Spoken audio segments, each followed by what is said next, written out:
Bom dia a todas e a todos, a todas as pessoas que estão conosco hoje, né?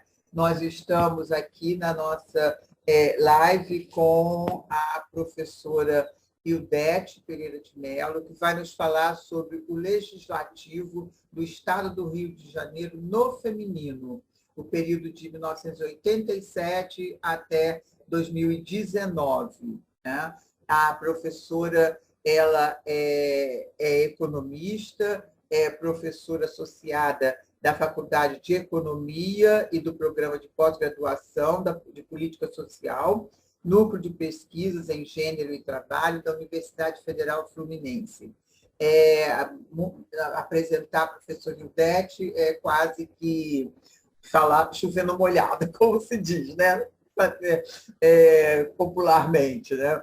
Que a professora é super conhecida de todas nós, desse meio que trabalhamos com política, com feminismo, com movimento de mulheres. Né? Então, ela tem vários livros, artigos sobre exatamente o movimento feminista, as mulheres, poder político e economia dos cuidados.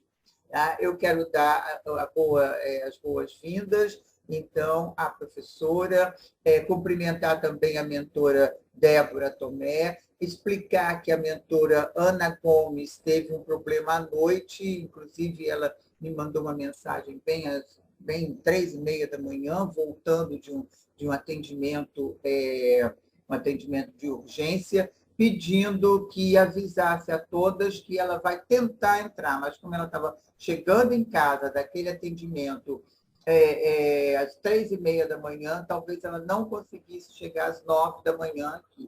Então, vamos aguardar um pouco, tá? Para que a gente possa, para que a professora talvez encaminhe. Não é nada grave, né? Vou avisando que não é nada grave, apenas ela se sentiu mal e foi para a urgência. Tomou aquele soro, aquelas coisas, né?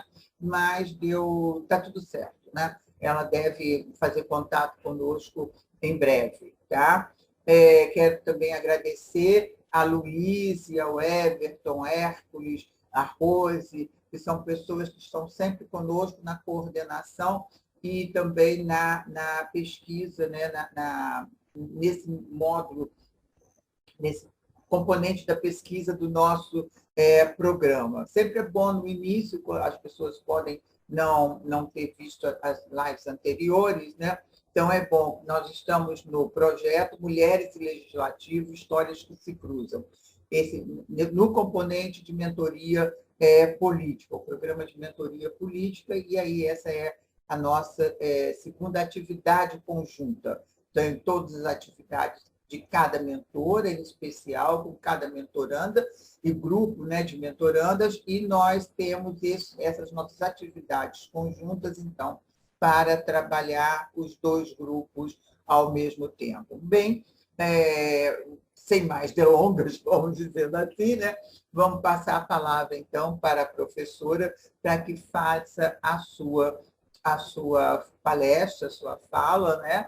E, professora, nós temos, são 9h10, tá? Nós temos em torno de 30, 35 minutos para que possa, então, dar um tempo para que as participantes, mentorandas, possam nos fazer perguntas, né? Para que a senhora, então, possa responder no caso, tá bom? Bom dia, a palavra é sua.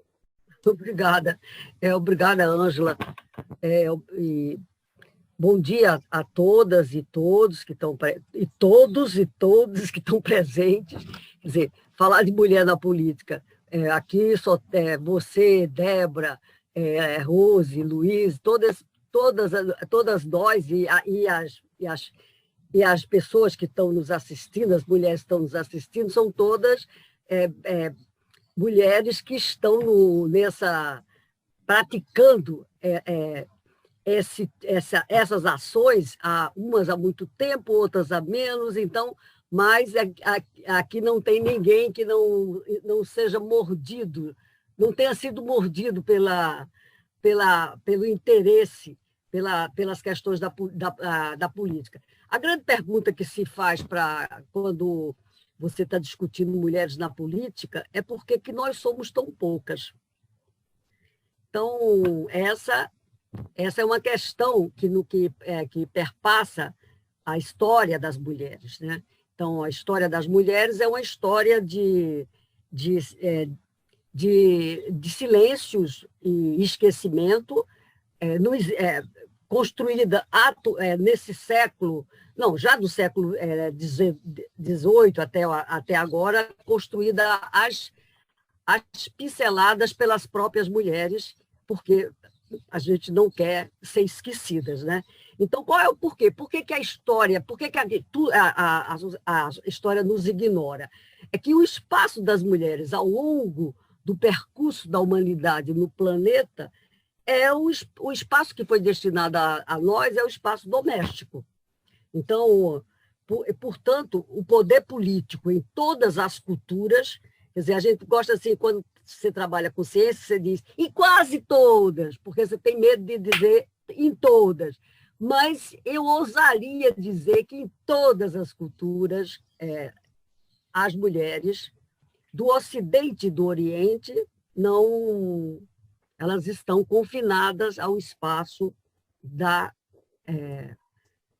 doméstico. Não estou nem chamando familiar, estou chamando doméstico mesmo. Então, os homens tiveram, ao longo eles construíram a sua história e eles têm o monopólio da representação. Então, para poder a gente entender da representação, as trocas de honra, quer dizer, tudo isso, a ciência política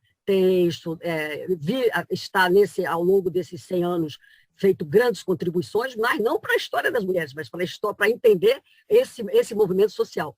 Aqui eu não sou cientista política, a Débora é uma cientista política, quer dizer, qualquer coisa que ela queira, me sentirei muito honrada, tá, Débora? Então, portanto, o que são duas coisas que a política trabalha com essas ações, com essa construção do que é a representação política, mas a lógica de que porque nós, as mulheres, somos confinadas ao espaço doméstico e os homens à polis, à cidade, por isso política, né, é a lógica patriarcal. Quer dizer, as mulheres elas foram, ao longo do tempo, objetos de troca, né, até porque as mulheres têm um poder que provavelmente a gente explica a construção histórica da submissão das mulheres, o poder de dar a vida. Então, essa questão da reprodução é uma questão silenciada, né? Silenciada pelos construtores da ciência, quer dizer, a ciência também é um espaço de poder e é um espaço masculino.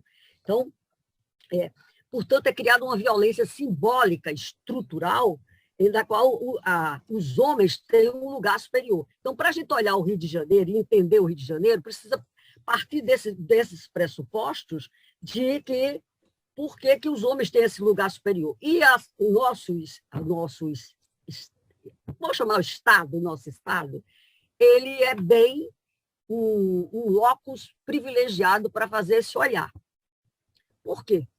Porque o Rio de Janeiro, o espaço, o território, né, vamos chamar de território, porque o território do Rio de Janeiro, ele foi um território que, na construção do Brasil, ocupa um lugar de poder muito grande nas decisões do que foi a colônia, o Império e a República, até 1960. Né? Então, quando a capital federal, a capital, foi transferida para Brasília. Então, portanto, quer dizer, são dois movimentos. Você pode estudar pela política por que as mulheres são tão poucas nos parlamentos, no poder político. E não é, quer dizer, claro que o Brasil tem uma situação péssima. O Brasil, inclusive, é um caso até de um grande país, de um grande território, uma grande população, a sexta população do mundo. Ele é um ponto fora, é um ponto a ser pensado. Por que é que por que essa história das mulheres no Brasil é uma história tão...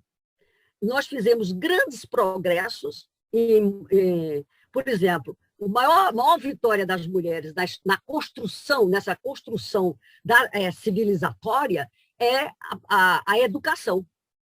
As mulheres brasileiras têm, as nossas avós, bisavós, trisavós, elas merecem todos os nossos louvores, porque elas... não há o Brasil não teve uma política pública de educar a população. Tem um arremedo de política, que é a do Império, depois a gente vai ter políticas que nunca os governantes brasileiros, os homens, se preocuparam em fazer essa disseminação. Nós só vamos botar as crianças, praticamente 93%, 94%, 98% das crianças brasileiras na escola, na década de 90 do século passado. Então, tem muito pouco nos últimos 4 governos republicanos.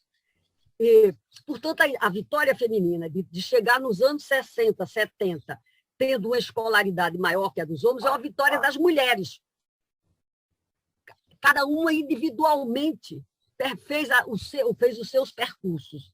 Portanto, quer dizer, as mulheres votam, vocês já sabem que para conseguir o direito de votar e ser votada, que é o primeiro direito da sociedade civil, da democracia, é você participar desse processo eleitoral há 90 anos. E não foi uma vitória, e não é uma dádiva e um presente dado pelos homens. Foi um processo longo de várias décadas, na qual as mulheres estavam na rua sendo ridicularizadas. Então, as sufragetes como ridicularizadas, até chegar a uma negociação no final dos anos 20, que se consubstancia em 32, uma negociação das mulheres com os homens do poder para participar do processo político. Aí, quando você olha essa história, em 32, a gente conseguiu entrar na comissão, conseguiu votar e ser votada, quer dizer, o voto para as mulheres não era obrigatório, era para os homens, mas para as mulheres era facultativo, e tinha uma outra questão grave, que aí é uma questão de classe, porque a sociedade é construída com classes sociais, nós estamos numa sociedade capitalista, e você definiu que o voto, quer dizer, você definiu, não, já no século XIX, já foi na Europa essa brincadeira, embora lá na Europa você tivesse uma alfabetização e uma escola mais disseminada, que não era o caso do Brasil. Você só podia ser eleitor, parecia que você tinha 2 pessoas. O que não sabia ler nem escrever e estava fora do mundo, mas trabalhava, contribuía para a riqueza do país, para produzir a riqueza do país. E você chegou, então, ao voto. Nós elegemos uma mulher para a eleição de 33, e depois, em 34, depois que você construiu a segunda Constituição Republicana. Porque nós já nos metemos na briga política na passagem do Império para a República. E todas aqui sabem que as mulheres lutaram e perderam a primeira Constituição Republicana, porque quando a República chegou, as mulheres pensaram que elas tinham vez.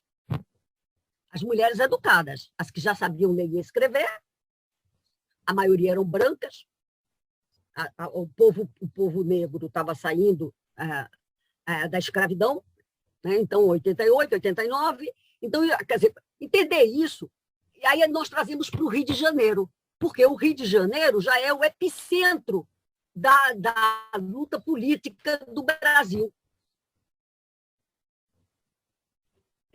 Primeiro, o espaço fluminense é preciso ser olhado de 2 maneiras. Você tinha a capital federal e tinha o território fluminense, separado.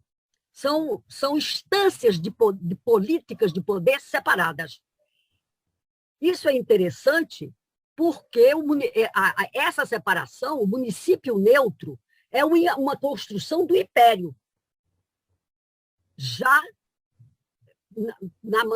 numa forma, quer dizer, não pensando em mulher, Mulher é fora desse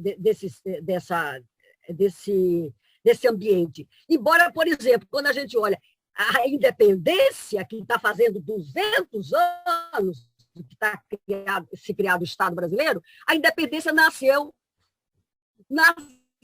pela uma assinatura e não pela desembaiar da espada do território paulista, mas pela assinatura da dona Leopoldina, que presidia pela primeira vez, era regente do Brasil, em setembro de 1822, e assinou o ofício que mandava para Portugal, dizendo: o Brasil se separou, nós estamos fora do Império Português. Mas não foi isso que a história consagrou. Quem está dizendo isso já somos nós, o movimento de mulheres, as feministas, já no século XXI. Quando essas coisas começam a ser construídas. Então, o espaço do Rio de Janeiro, a cidade, quer dizer, primeiro a capital federal, o Distrito Federal, depois o espaço fluminense, foi território de extrema disputa. Primeiro que o território fluminense, no século XIX, era o pedaço do Brasil que mais contribuía para a riqueza brasileira. Em cima de quê? Do café. O Rio de Janeiro, o estado do Rio de Janeiro, tem uma peculiaridade interessantíssima. Ele foi o motor da construção do Estado, no Império, pelo café fluminense. O café só vai para São Paulo no final do século. Aí, a partir de criar a modernização, é a capital econômica do Brasil, já a partir do café e tal, da indústria, mas é uma outra história. Então, eu só quero chamar essa atenção, porque todo esse contexto é um contexto que faz com que o Rio de Janeiro tenha uma disputa extremamente acirrada pelos postos de poder. Por exemplo, o mesmo território fluminense, eu aconselharia todas vocês que vão se candidatar, que têm pretensão de se candidatar, que querem participar da política, porque nós devemos participar da política, são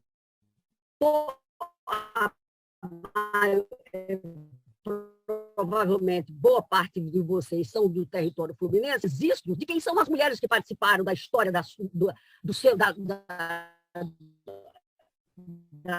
do seu município, do seu distrito, de onde você vive.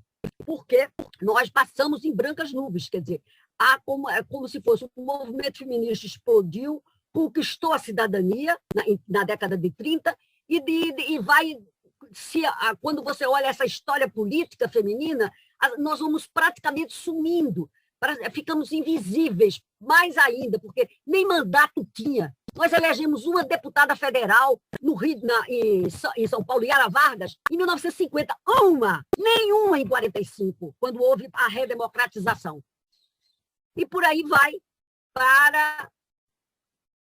Quando esse movimento vai novamente dar uma arrancada a partir da década de 70, da luta contra a ditadura, a emergência do feminismo. Claro que não foi, quer dizer, o Brasil não despertou assim, porque nós, a minha geração, aí sou eu, a minha geração, a geração da Ângela, que vamos estar na rua, porque Débora, Rosemary, já são nossas filhas, que estão... Apesar dos cabelos brancos da Rosemary, mas ela é novinha. Ora, isso tudo, nós temos que... nós encontramos um espaço hostil, não com muitos sorrisos e beijinhos, mas no limite que nós éramos nos partidos políticos, nesse período democrático que vai se construir, não no período ditatorial, mas no período que vai se construir, para servir cafezinho e fazer tarefas burocráticas de distribuir e tal, mas não para disputar os cargos políticos. Esses eram o locus do homem. Quer dizer, E essa questão que era do brasileira, e é extremamente grave no Brasil, ela também acontece em todos os lugares, com mais ou menos. Não há nenhum parlamento no mundo que as maioria, quer dizer, alguns agora até tem, a Bolívia tem 50%, quer dizer, já aconteceram várias mudanças, mas uma questão de entendimento entre os homens e as mulheres, as questões identitárias estão no bojo disso, mas de igualdade construída. Então, a baixa proporção de mulheres eleitas e de participação nos espaços de poder, basta olhar uma foto de quando você reúne os países, os 192, ou menos os que participam da ONU, você vai ver que é uma fotografia na qual você acata mulher. Professora Ildete, faltam 10 minutos. Não acredito. Sim. Ai, como eu falo. Bom, desculpe, gente. Porque imagina, não, continue, por favor. Está ótimo, continue. Não, eu só quero dizer, quer dizer, trazer que há intervenções. Quer dizer, você tentou, por exemplo, entender por que a baixa presença das mulheres nos espaços de poder, e a política é essencialmente um locus de poder. Você fez as cotas a partir de 96, quer dizer, não brotou da cabeça das brasileiras. Essa questão já é uma questão que está sendo posta internacionalmente, inclusive na Conferência da ONU de 1995, as cotas foram aprovadas, né? Estão aprovadas como uma forma de fazer com que as mulheres avançassem nos espaços de poder, garantindo um lugar para elas. Sem entrar... Essa é uma discussão mais complicada, porque tem pessoas contras, tem pessoas favoráveis, por que a lista, o que aconteceu, como é que você depende, esse processo é mais bem sucedido, dependendo de como é organizado o Estado e a política em cada país. O que a gente pode dizer, e a ciência política tem a Biroli, o Miguel, todos, e Débora mesmo também estudou essa questão na sua tese de doutorado. Há um viés, e as cotas do Brasil é um fracasso? É uma pergunta. Aparentemente, Mala Hunting, que é uma americana que estuda isso, e, sobretudo, a maior especialista nas questões de cotas do Brasil, que é a professora Clara Araújo, da UERJ, né, que já estuda isso há muitas décadas, e ela é uma cientista política. É um fracasso? Aparentemente, elas cumpriram mais ou menos, tiveram algum sucesso, mais ou menos. E os dados que a gente vai mostrar mostram bem isso. Tenham sempre em mente que onde a gente está, que o Rio de Janeiro é uma das lanterninhas do Brasil em representação política. Na realidade, o triângulo que faz Minas Gerais, São Paulo e Rio de Janeiro é o triângulo da exceção e da pouca participação das mulheres do Brasil. Então, a ciência política precisa estudar mais, precisa de mais pesquisas para a gente, talvez, para explicar melhor. Quer dizer, quando você olha o mapa do Brasil, como a participação política das mulheres está mais do que a gente chamaria do capitalismo periférico do Brasil. Então, no miolo econômico, no miolo do poder, também é onde está concentrada a maior parte da população, 56% mais ou menos da população brasileira. Esse espaço, talvez a concorrência seja muito mais intensa, esse espaço do poder. Rosemary, bota a primeira. Então, a gente tem dois... Quando você olha o espaço da política, você tem o quê? você tem os governantes, né, os governadores, os prefeitos, o poder, esse poder, e tem o poder da representação que está na mão do parlamento. O parlamento é o Senado, o Congresso Federal, Senado e Câmara dos Deputados, e dentro dos estados, as assembleias legislativas. E as cidades ainda têm as câmaras de vereadores. Atenção, as câmaras de vereadores é a forma de poder mais antiga, porque elas já estão presentes na colônia. Não tinha... Depois é que você vai construir os outros espaços. Essa era uma forma como as colônias eram administradas, tanto a hispânica e as ibéricas, sobretudo. Tá? Então, esse espaço é o que está nos interessando aqui. 2022, 200 anos de Estado do Brasil, independência brasileira, e também um ano eleitoral. É interessante que todas as nossos centenários, tanto de 100 anos quanto de 200, se passam em anos eleitorais, de eleições nacionais, extremamente acirradas.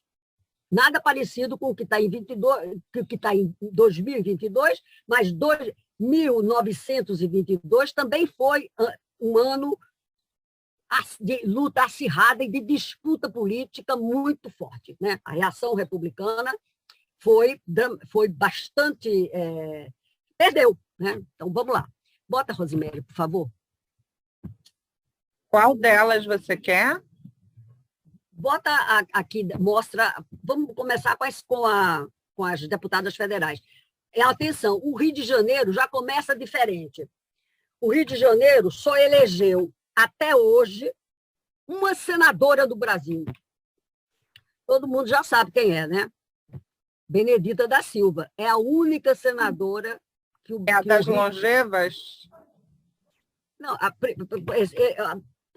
pode começar, para mostrar como nós somos poucas.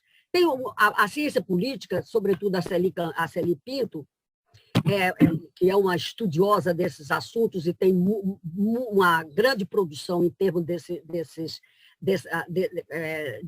de análise sobre essas questões do Brasil.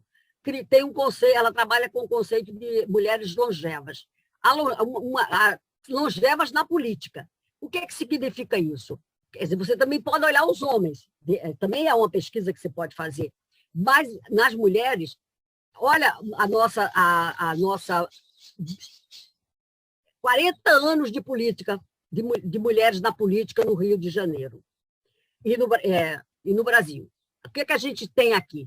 Nós temos 17, né, Rose? Você depois entrou 17 mulheres que em 40 anos tiveram três mandatos eleitorais, no mínimo, né? 3 mandatos, sendo que Jandira Fegali, Cidinha Campos e Benedita da Silva, ambas são as mais longevas das mulheres na política no estado do Rio. Todas com 7 mandatos. Né? Você olha, aí a gente já pode puxar uma questão. Os partidos que as elegeram, nós estamos privilegiando o partido que a mulher foi eleita. Porque você, no Brasil, tem uma dança de cadeiras, sobretudo quando você pega os partidos conservadores, muito forte. Nos partidos que são, vamos dizer, da esquerda, eles têm uma permanência maior nos quadros políticos, sobretudo das mulheres, do que nos partidos de centro e, vamos dizer, chamando no mantra de conservadores. Porque olhem a distribuição das mulheres que se destacariam no cenário político do estado do Rio. Jandira, Benedita da Silva, Cidinha Campos. Aqui chama atenção uma coisa, Cidinha Campos é uma mulher da rádio, do sistema de rádio, de emissoras. Como ela é uma mulher elas são essas três, são da minha geração. Você tem, ela faz um sucesso enorme ao longo da década no início dos 80, com uma peça que é Homem Não Entra. Foram anos que esse espetáculo enchia e lotava teatros no Rio de Janeiro. Era às 5 horas da tarde. Só entrava mulher. Foi isso na minha geração, na geração que quando nós estávamos na luta pela Constituinte, por novas leis, por mudar as leis tão conservadoras que vinham da Constituição de 46 e da de 67, que é a Constituição ortogada pelo presidente pelo Marechal Castelo Branco. Essa peça era uma peça que trazia as mulheres para o debate de por que elas eram donas de casa, quais eram as ambições, o que é que elas queriam, entendeu? Então, as longevas são Jandira, Cidinha, Benedita, Graça Matos, que tem uma trajetória em vários partidos, PDT, começa PDT, PSB, Partido Socialista Brasileiro, e do PMDB. Né? Lembre-se que o Brasil vai ter, do tempo dos militares, ele vai ter um sistema de dois partidos. Um partido que apoiava o governo e o partido que era do contra, que era o MDB, depois transformou-se em PMDB. Essa forma, fluidez, e o aspecto que os partidos do Brasil não têm longa vida é interessante, porque se você contrapor com os Estados Unidos, o Partido Republicano e o Partido Democrata, todos são do século XIX. No Brasil, nada fica. Aqui tudo vira poeira. Inclusive os partidos políticos, com exceção do Partido dos Comunistas, que esses vinham desde a década de 20 e eles se permaneceram o tempo inteiro. Quer dizer, no espectro mais de esquerda, essas questões são mais perenes. No outro, você tem uma mobilidade, porque o partido tem dono. É um negócio. Os homens fazem dos partidos políticos um bom negócio. Então, você tem a Graça Matos, a Aparecida Gama, que também tem a mesma trajetória da Graça Matos, a Eloneida, né? Foi como ela me convenceu, fizemos essa mesma trajetória, primeiro era PMDB, depois era PSDB e depois foi PT. Então, vem a Graça Pereira, essa já também faz tem uma dança de cadeiras que a gente precisa explicar melhor, entendeu? Vem a Andréa Zito,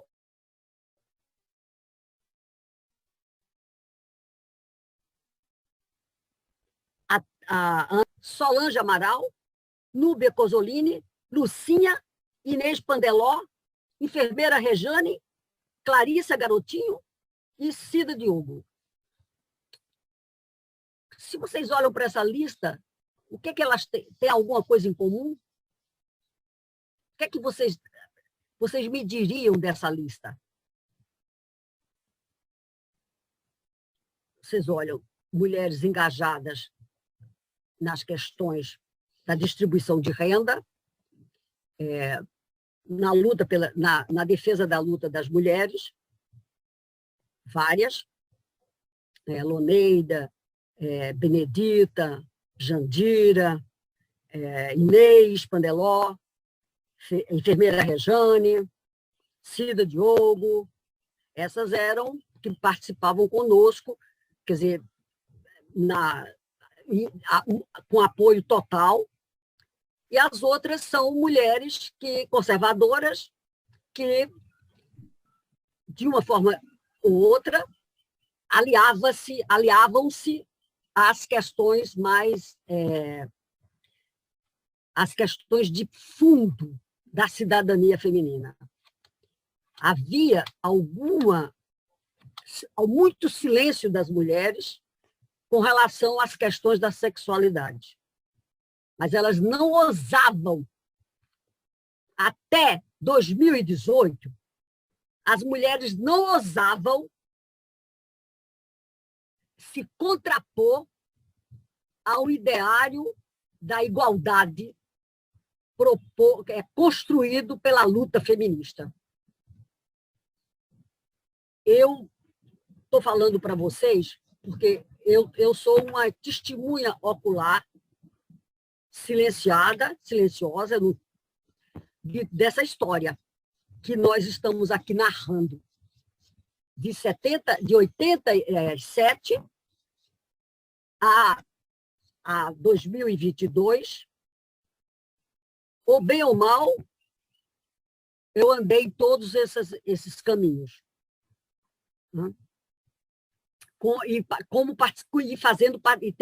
Participando politicamente. Não só como professora, eu já sou professora da UF desde 72, mas como militante. Professora, agora, nós temos mais... Professora, o seu tempo já esgotou, mas eu te dou mais 5 minutos para fechar a palestra, para que as participantes possam fazer algum tipo de coisa. E Débora... Vamos gastar esses 5 minutos, Rose, mostrando os dados que já tem, para as pessoas verem como...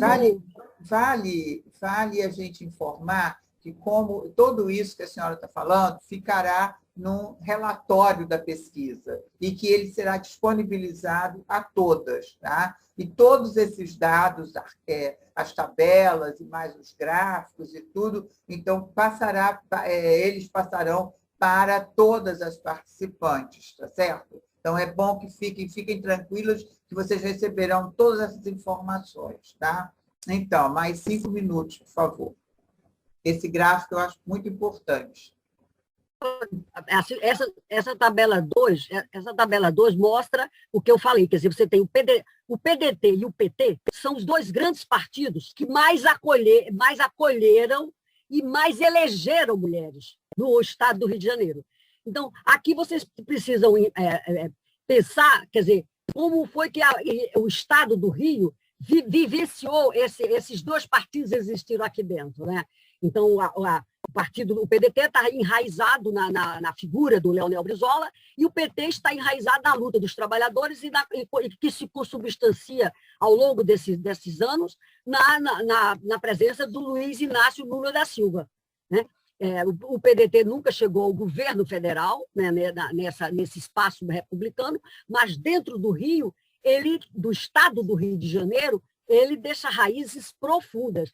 Só para lembrar para vocês, em 62, o Leonel Brizola foi eleito, ele era governador do Rio Grande do Sul, mas ele foi eleito deputado federal pelo Rio de Janeiro, na maior votação que um político teve no Rio de Janeiro. Naquela época, eu me lembro que eu era estudante, 300 mil votos. E ele foi eleito já no Rio. Quer dizer, então, ele é profundamente enraizado, embora sendo gaúcho dos Pampas, mais na política fluminense. E ela tá esse desempenho do PDT dentro do estado do Rio mostra bem uma liderança masculina, como do PT também, né? Mas o PT teve sempre muito... O PT nasceu já no momento em que o feminismo explodia no Brasil. E ele traz também, nessa sua construção, uma presença grande das mulheres, mas é uma presença subalterna. Ainda tudo é muito... precisa ainda muita briga em todos os partidos, vocês se preparem para que a gente possa desconstruir esses muros que foram erigidos por séculos e séculos. Pode passar ao outro.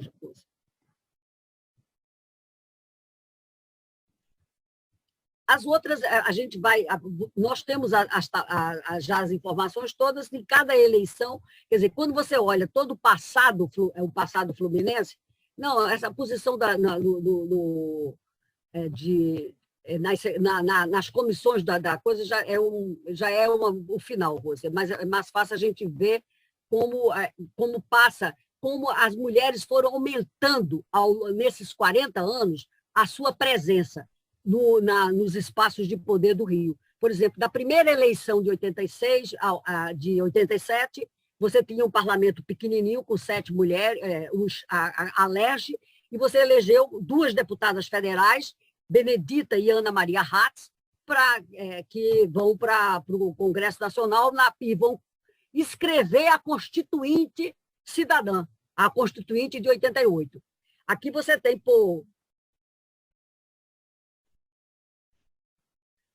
você tem aqui aquele gráfico, ele está explicitado aqui em todas, essas são as 9 legislaturas que nós estamos analisando e que vai ser o relatório final desse projeto, mostrar para vocês a história, porque eu quero dizer para vocês que a história das mulheres e como é que elas estão representadas é um ativo precioso para a discussão de vocês com os eleitores, para a disputa dos cargos nos seus locais de trabalho, nesse momento das eleições. Então, como se mover?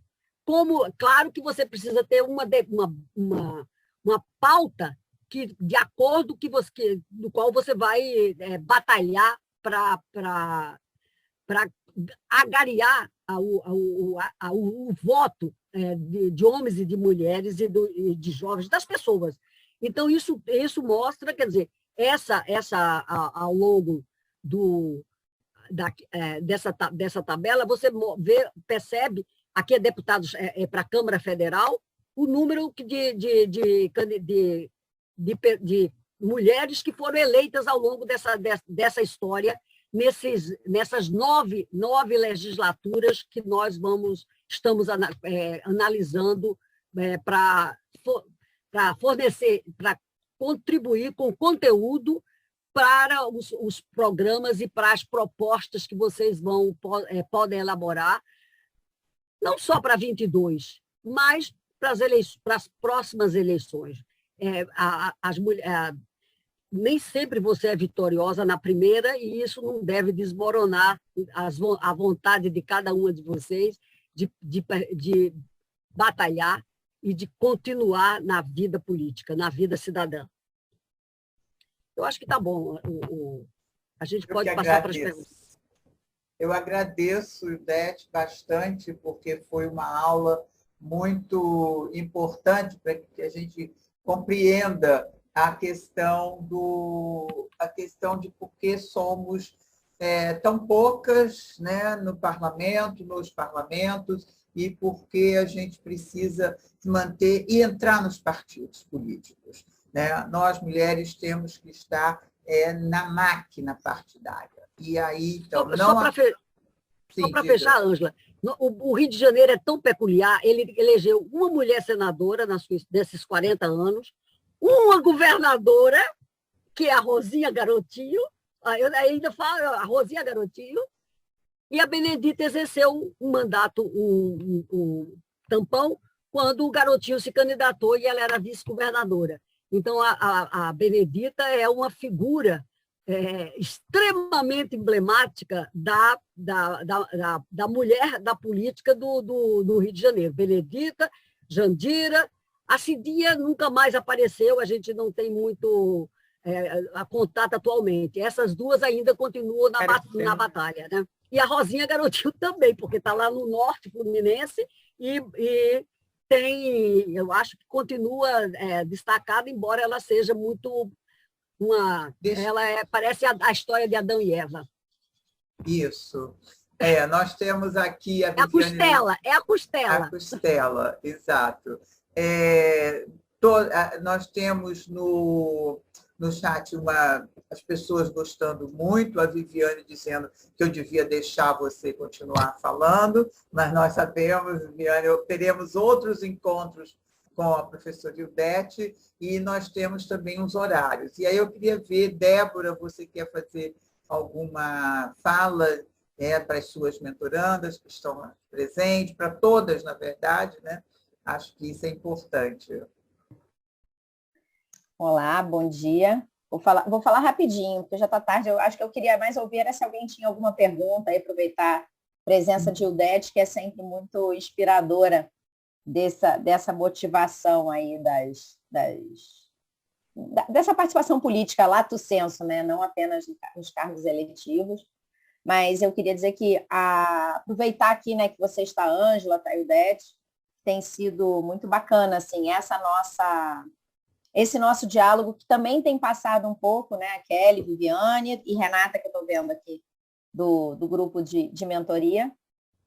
A gente tem passado muito por essa história, por esse processo que é do nosso próprio projeto, né, de passar pela história. A gente escolheu esse caminho juntas aí conversando, de passar pela história das mulheres para tentar ir construindo essas candidaturas, né?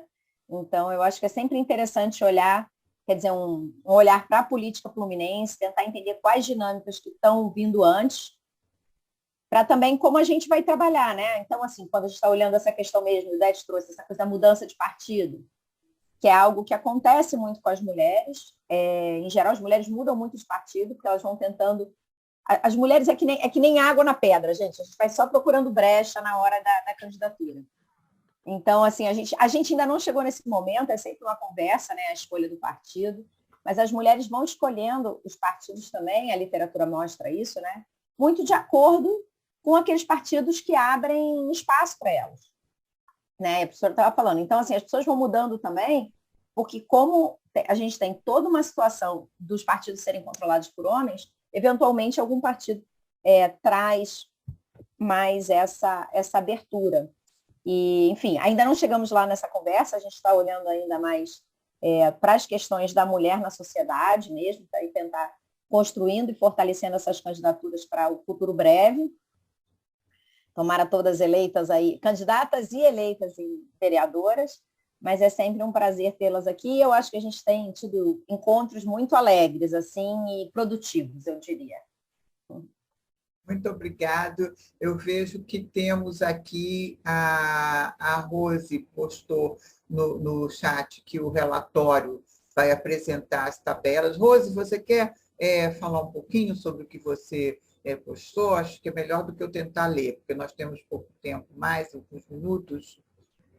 Só para acrescentar, enfim, né, eu e o Det trabalhamos nos dados, e com o apoio também de Luiz e Hércules, e a gente conseguiu identificar informações sobre, que a gente não teve tempo de apresentar, que são bem interessantes também para se analisar o lugar de poder, né, ocupado pelas mulheres. Então, nós identificamos, além do que já foi apresentado, mulheres deputadas estaduais no Rio de Janeiro e os cargos na mesa diretora na Assembleia Legislativa do Rio de Janeiro nesse período estudado, né? E aí de 1987, na legislatura de 87 a 92. E é interessante porque nós observamos que nenhuma delas ocupou presidência, mas sim vice-presidência. E que isso se alterna também dentro das sessões, né? Dentro dos 4 anos. Outro que a gente também analisou, outro dado, foi sobre as mulheres deputadas estaduais na posição de presidente de comissões permanentes, porque uma coisa é a mesa diretora, né? E a outra era a posição de presidente de comissões permanentes, que, sob a orientação de Ildete, a gente pegou aquelas comissões que são as comissões de mais poder, né? Então, assuntos da mulher, obviamente, de defesa dos direitos da mulher, que é onde elas estão mais, educação, saúde, economia, indústria e comércio, educação e cultura e saúde, que eu já repeti, que é onde elas estão mais como presidentes, embora elas estejam compondo outras comissões como membros titulares, que isso a gente encontra, assim, é importante destacar isso, né? A outra, bom, acho que é isso, né? A gente pegou, já apresentou as deputadas longevas, e esse quadro ele vai um pouco mais detalhado no relatório. E acho que qualquer outra coisa, outra informação aqui que a gente identifique, né, Ildete? Até a partir eu do acho debate. São várias questões. As mulheres estão nas comissões, eu diria que não tão importantes. Quer dizer, as comissões que definem orçamento, que definem a divisão do dinheiro, essas mulheres não são, entendeu? Então, você tem uma em 40 anos que apareceu na comissão.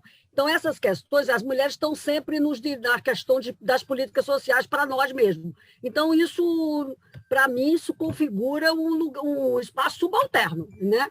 Então, agora, só para completar, para a gente fechar, vocês precisam entender por que foi que houve um salto nas eleições de 18. Por causa do dinheiro, para derrubar os governos do PT, você criou um financiamento, quer dizer, o Brasil sempre usa a história da corrupção, não sei o quê, quando quer, o Brasil e o mundo inteiro, quando quer para criar um clima político tenso. Então, você passou a financiar a política. A política sempre foi financiada pelo capital e menos pelo Estado. Agora ela é financiada pelo Estado. Então, a questão do financiamento, a gente precisa encerrar essa live dizendo o seguinte: o testamento da Marielle Franco, que as mulheres receberam, a sua morte, é como se, para mim, a Marielle foi sacrificada. E o sacrifício da Marielle permitiu os 30% para o financiamento das campanhas das mulheres. A Marielle foi assassinada no dia 14 de março de 2018.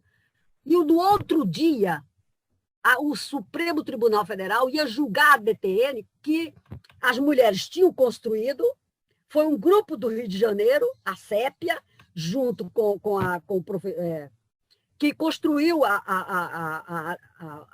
e o pessoal da Justiça Eleitoral, mulheres advogadas, conjunto com a Sépia, e colocaram a questão da mudança no financiamento, que já tinha começado em 2000 e com o governo Temer. Ora, isso porque as cotas, a gente depois pode discutir o problema das cotas, porque essa questão está ligada, porque as cotas não são obrigatórias. Quer dizer, os estados, uns elegem mais, outros não elegem nenhuma. Tem vários estados do Brasil que não tem uma mulher eleita, entendeu? Os Mato Grossos. Então, a DTN, que foi aprovada em 15 de março de 2018, provocou um crescimento na representação. Inclusive, nós saímos, historicamente, do patamar dos 10% na Câmara Federal para 15%. E, pela primeira vez, nós elegemos mulheres que votam contra as mulheres. É a primeira vez da história republicana. Nem Dona Carlota Pereira de Queiroz, em 1934, foi tão longe. Bom, a história tem muita coisa para nos ensinar e para dar exemplos para a gente usar nas campanhas, tá? Obrigado, professora. Obrigada a todas. Obrigado a todas. Nós já são 10h02, né? Nós vamos encerrar essa live. Teremos outras atividades conjuntas. Tem alguém, eu não tenho nenhuma inscrição no chat, então eu vejo quem tiver perguntas, como nós já estamos no final mesmo do horário, quem tiver perguntas pode fazer e encaminhar para a professora Ildete, que ela e a equipe de pesquisa pode responder. Pode ser assim, Ildete?